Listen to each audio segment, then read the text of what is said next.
Hey guys, welcome to the second part of Flutter tutorial for beginners. In the last video, I told you guys that Flutter is an UI toolkit which uses Dart language. So in this video, I will give you an overview of Dart. I am assuming that you guys are already familiar with basic programming concepts and programming languages like C++, Java or Python which uses object-oriented concepts like classes and objects. Once again, a gentle reminder, even if you are an intermediate or advanced Flutter developer watching this video, your tips for beginner is highly appreciated in the comment section. For this video, we will use Dartpad. Dartpad is an online playground to test your codes online using your web browser. So upon starting this Dartpad, you will notice this main function. It serves as an entry point for your code. So whenever you will compile your compiler will look for this main function. Without it, the code will not execute. So to print any message in this console, you will need this print statement. So basically this print statement is just like in Python, you type in print and then pass on any string in the parenthesis and then you terminate it using this semicolon just like C++ or JavaScript and then just click on run and your code will be compiled and the output will be printed in the console. Now let us go over some of the basic data types supported by the Dart. So Dart supports this int data type, double data type, string data type, but it does not support this char data type. So we will comment this line. And now let us just run this code and we got our output. So that's nice. Now Dart is a static programming language. So that means that when we have declared any data type for any variable, then we cannot store any other kind of data in it. For example, let us take this name. If we try to store 30 inside name, we can see the compiler for Dart is not very happy with it because we cannot have a value of int or a value type of int can't be assigned to type string. So now we can actually typecast this 30 as string, or we can use this function dot to string. So what does this function do? That it will convert any data type to string. And now let us run this code.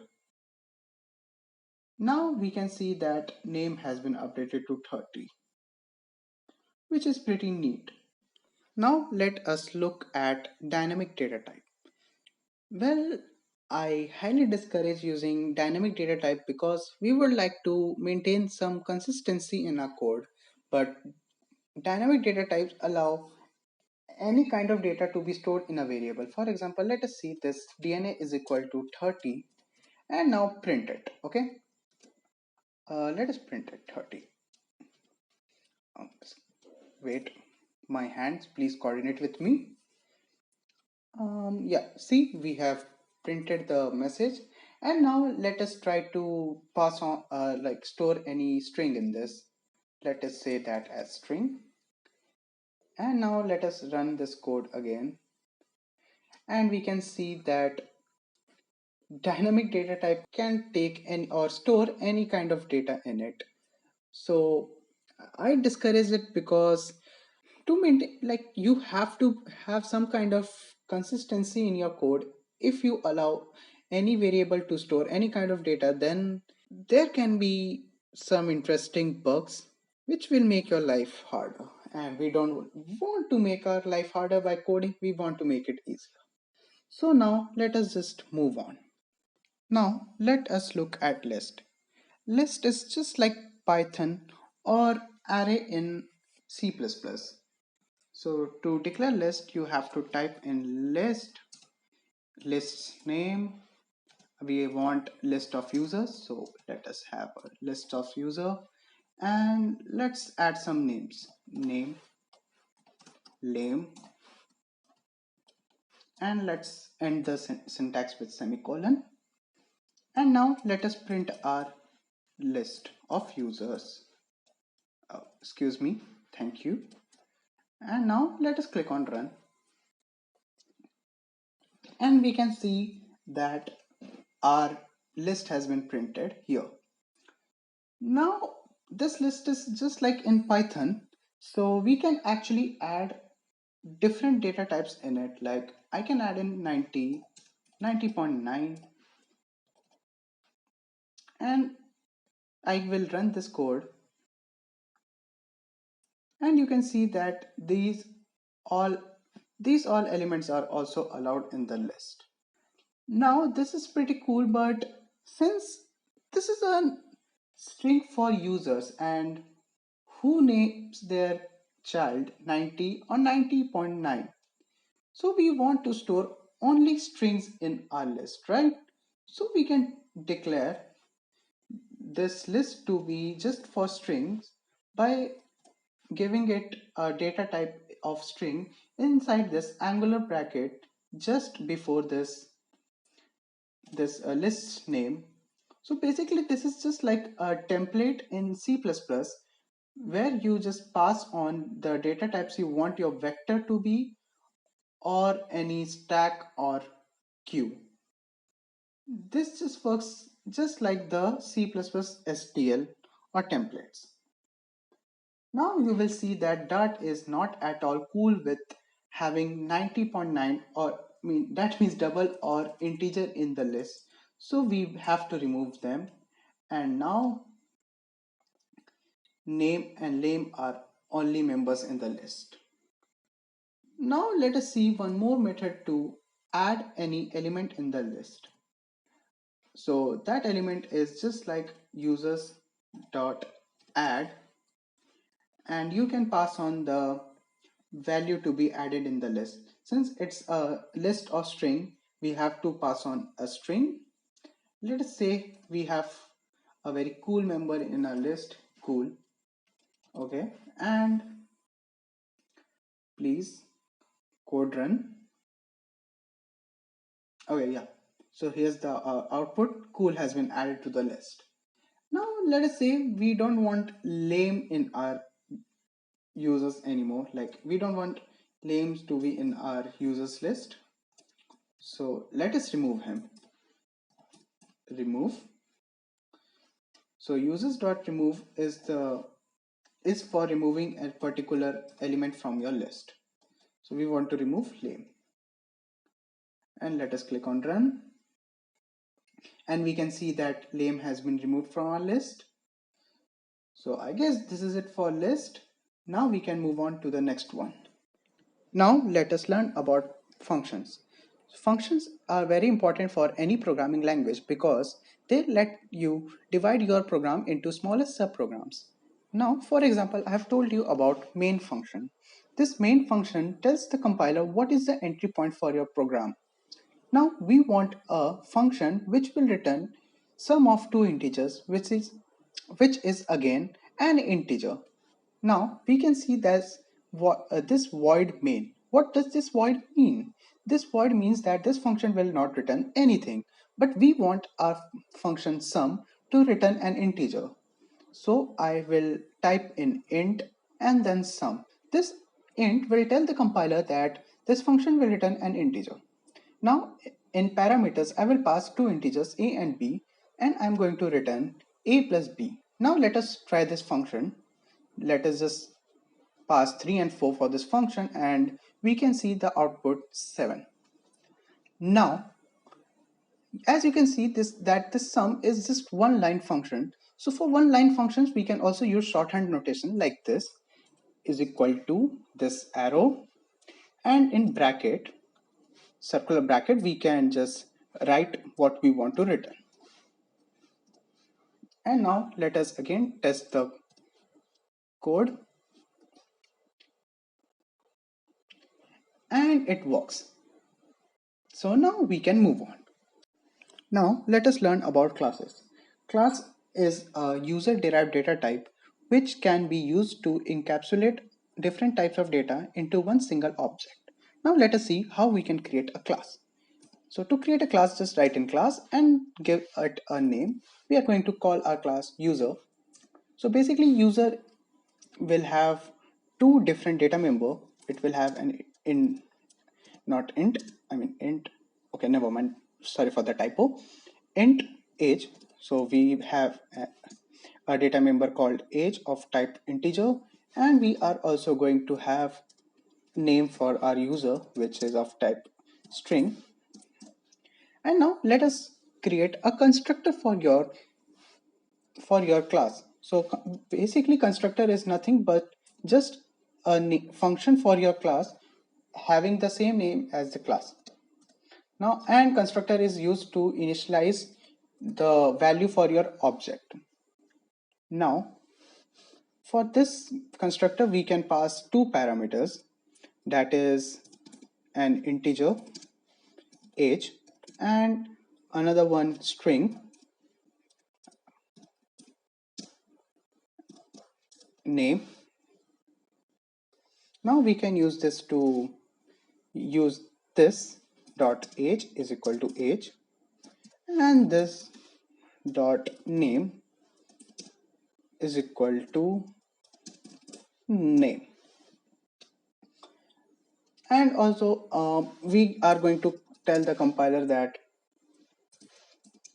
it is going to be assigned later using this late keyword.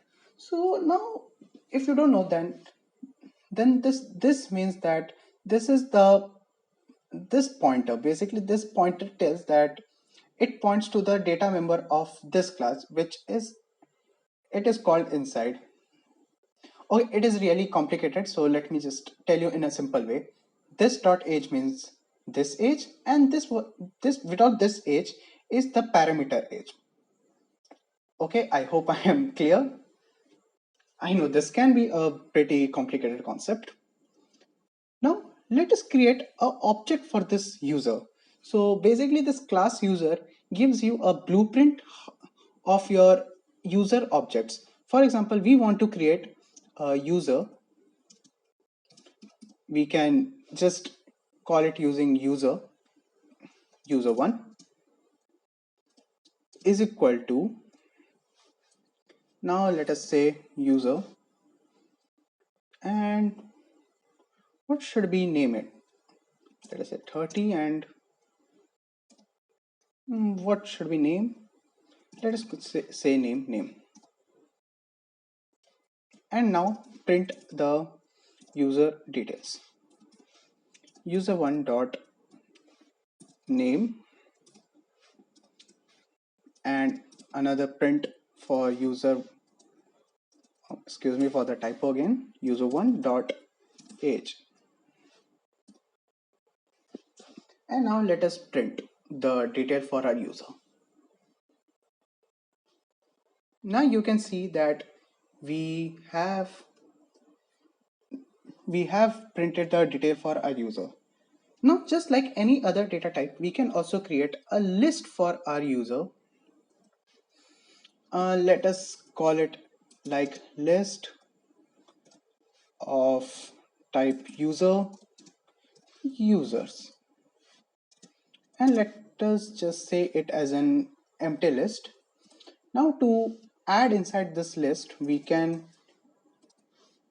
call the add method, and let us just cut this. I don't need this line anymore.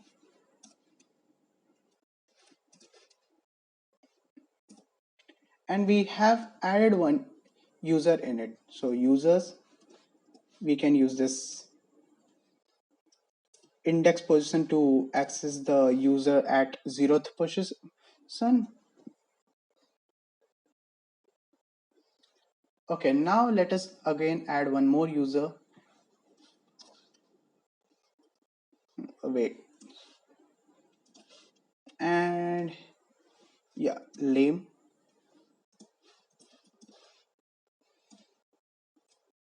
And one more user. Okay, I forgot that I have copied the whole thing. That's pretty lame. Cool. Now let us say we want to access the user at second place,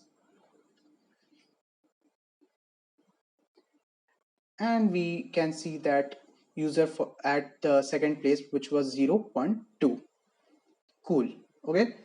Now let us consider one example that in an app, there are two type of user. One is normal user and another one is premier user. Premier user can do some premier features. I mean, not do, I mean, can access some premier features. Now, how will we implement this in our code? Like, it will be pretty stupid to just to create one more class called premier user and now again create the same blueprint, same as this user class, and add just one more function for that premier user, right? For that we can use inheritance. We can inherit a premier user from this base class user, right? For that we can use this class. Now let us create that class premier user, which will extend or inherit from this user. Okay, so this extends tells this dart that it's going to, okay, not from, I was saying from, so I typed in, yeah, just you have to type in class premier user extend user. Basically it will tell the dart that you are going to extend or inherit from this user. Now you can see that dart has some issues with this class. Now user doesn't have a zero argument constructor. Now, what does this mean? That our user has a constructor, I mean parameterized constructor. So we have to create one for this. Now we don't have to recreate all the variables, age and name. We can simply create a constructor like this. Okay, prem user. In function we can pass int age, string name, and now what we have to do is to give it a semicolon, print super, and pass on age and name again. Now as you can see, Dart is okay with it. Now what is this doing? That it is now constructing an object and initializing this from this parameters age and name, and now since it is inheriting from this user, so now it is passing on the same arguments to this user as well. And now let us just give a premier feature, I don't know,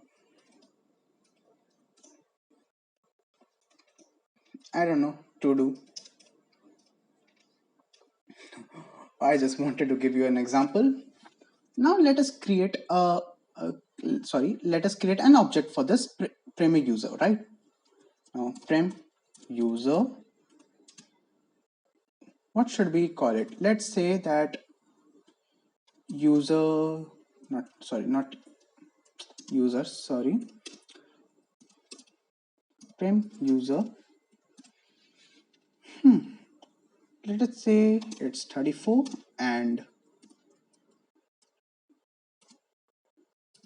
I don't know, this was the first word came into my mind. And now just let us just print the excuse me, user dot name and users dot age. Let us print those, and it works. And list, creating a list for this premier user is same as this user, and also you can call your function using this. It is user dot prem feature, which is returning void.